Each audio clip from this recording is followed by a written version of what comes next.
ولعنة الدائمة على أعدائهم أجمعين الملعونين من الآن إلى قيام يوم الدين. أما بعد فقد قال الله تبارك وتعالى في محكم كتابه المجيد وفرقانه الحميد وهو أصدق القائلين بسم الله الرحمن الرحيم وَلَسَوْفَ يُعْطِيكَ رَبُّكَ فَتَرْضَى. صلوات اللهم صل على محمد وآل محمد.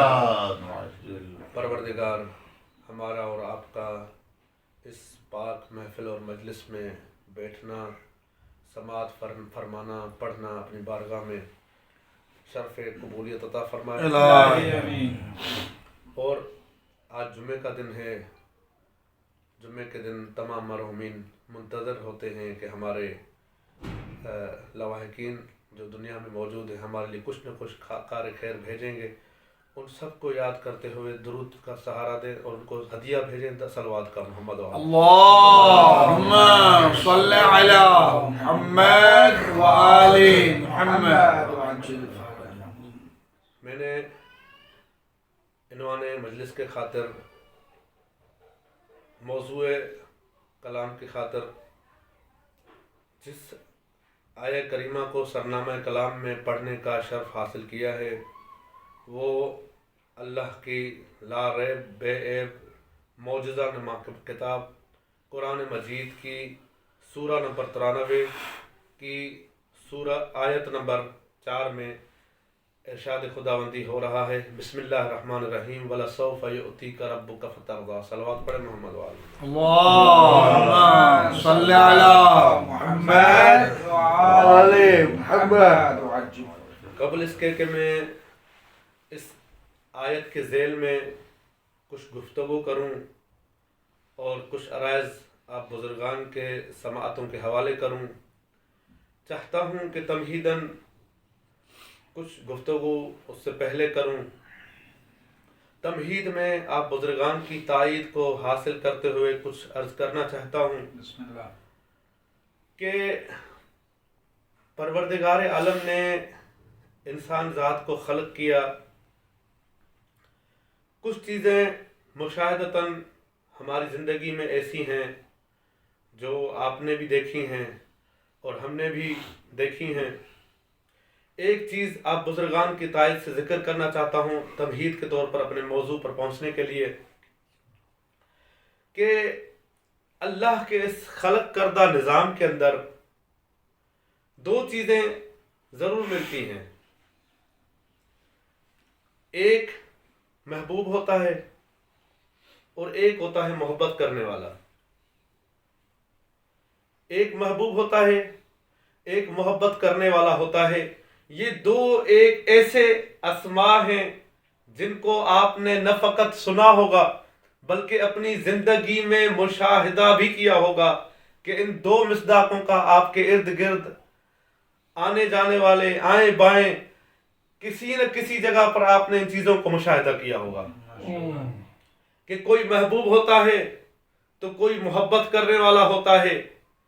مختلف مصادیق ہوتے ہیں. کہیں پر شوہر محبت کرتا ہے اور بیوی محبوبہ ہوتی ہے. مختلف مصادیق ہیں. تو بہرکیف میں مختصر کر کے سمیٹ کے یوں کہوں کہ یہ ایک فطرت کا قانون ہے کہ جو محبت کرتا ہے اس کے دل میں، اس کے من میں یہ ہمیشہ خواہش رہتی ہے کہ میں جس سے محبت کرتا ہوں وہ کوئی نہ کوئی چیز مجھ سے طلب کرے، اس سے پہلے کہ وہ چیز اس کے لبوں سے ختم ہو میں اس سے پہلے اس کے قدموں میں حاضر کروں. یہ ایک فطرت کا تقاضا ہے. ہر محبت کرنے والا، مثال دیتا ہوں، آپ اس کو محبت کیونکہ ایک فطرت ہے اور محبت جو ہے جو ہمارے معاشرے میں جو مس یوز کیا جاتا ہے محبت کا، میرا مقصد وہ نہیں ہے. میں ایک پاک اور جو ہے پاک محبت پہ گفتگو کرنا چاہتا ہوں. مثال بھی اس لیے پاک محبت کا دینا چاہتا ہوں. ایک باپ اپنے بیٹے سے محبت کرتا ہے, اس کے نخرے اٹھاتا ہے, بیٹا چھوٹا ہوتا ہے, باپ اپنے بیٹے سے اس قدر بے پناہ محبت کرتا ہے کہ بیٹا اپنے منہ سے کوئی چیز نکالتا ہے, بیٹا اس سے پہلے باپ اس کو لا کے دیتا ہے. یہ ایک محبت کی مثال ہے. اسی طرح مقصد میں نے عرض کیا کہ محبت کرنے والا جو ہوتا ہے وہ اس کے من میں یہ رہتا ہے کہ میں اپنے محبوب کی خواہشوں کو پورا کروں, محبوب مجھ سے مانگتا جائے اور میں دیتا جاؤں. اب ہم مخلوق سے تھوڑا ہٹ کے آگے نگاہ کرتے ہیں. کائنات میں ایک محبوب ایسا ہے جس کا محبت کرنے والا مخلوق میں نہیں بلکہ خالق ہے. محبت کرنے والے کا نام خالق ہے, اور جو محبوب ہے وہ ہمارا اور آپ کا محمد مصطفیٰ ہے. اللہم صلی علی محمد و آل محمد. اب تقاضۂ محبت میں نے عرض کر ہی دی پہلے, آپ نے سماعت فرما لیا. محبت کرنے والا چاہتا ہے محبوب مانگے, محبوب چاہتا ہے. جب محبت بڑھ جاتی ہے, آپ لوگ ممکن ہے اس کیٹیگری سے گزرے ہوں, تو جو محبوب ہوتا ہے کسی کا وہ یہ چاہتا ہے کہ وہ محبت ہی کیا جو مانگے ملے. محبوب چاہتا ہے میں بغیر مانگے مجھے چیز ملے. اب ادھر سے محبت کرنے والا خدا ہے اور محبوب مصطفیٰ ہے. محبت کرنے والا چاہتا ہے کچھ مانگے تو عطا کروں, اور محبوب چاہتا ہے کہ وہ محبت ہی کیا جس میں مانگا جائے, میں مانگوں گا نہیں. اور دوسرا نہ مانگنے کی وجہ یہ بھی ہے کہ میں مانگوں گا تو وہ میری حیثیت کے حساب سے مجھے عطا کرے گا. چاہتا ہوں کہ دینے والا, محبت کرنے والا خود دے اپنی حیثیت کے مطابق. تو محبت کرنے والے نے بڑا انتظار کیا کہ میرا محبوب کچھ مانگے تو دوں. انتظار کرتا رہا, مصطفیٰ نے نہ مانگا. ایک مرتبہ محبت کرنے والے نے سوچا کہ شاید یہ بندوں کے درمیان میں ہے, اس کو مانگنے میں کوئی ہچکچاہٹ محسوس ہوتی ہو, شاید اس کے لیے مانگنا یہاں پر ممکن نہ ہو. کیوں نہ اس کو اپنے پاس بلا کر تنہائی میں کہوں محمد مانگ. پروردگار نے آواز دی, سبحان الذی اسری بعبدہ لیلا من المسجد الحرام الی المسجد الاقصی. پاک ہے وہ ذات جس نے اپنے محبوب کو رات کے تھوڑے سے عرصے میں اپنے پاس بلایا اور معراج کروایا. اب معراج پہ بھی بلا لیا. وہاں پر پھر سوچا ممکن ہے خالق ہوتا ہے, معبود اور عبد ہوتا ہے. ممکن ہے خالقیت والے لہجے میں اگر محمد محبوب سے بات کروں تو بھی محمد دہشت میں نہ مانگ سکے. وہاں پر بھی ایسی آواز استعمال کی جس سے محمد پہلے سے زمین پر مانوس تھے. ایسی آواز استعمال کی تاکہ محمد کو لگے میں کسی اور سے نہیں اپنے بھائی سے مخاطب ہوں. شاید محبوب کچھ مانگے, لیکن ابھی بھی محمد نے کچھ نہ مانگا.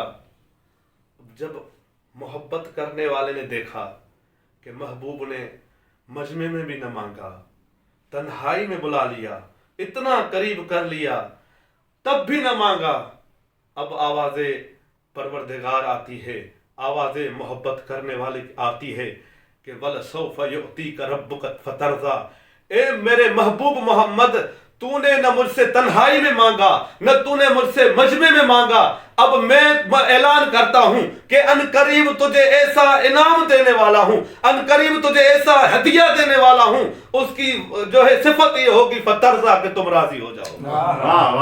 درود پڑھیں محمد وآل محمد کی ذات. اللہم صلی علی محمد و آل محمد. بہت مختصر کرتا ہوں, سما خراشی کی معذرت چاہتا ہوں.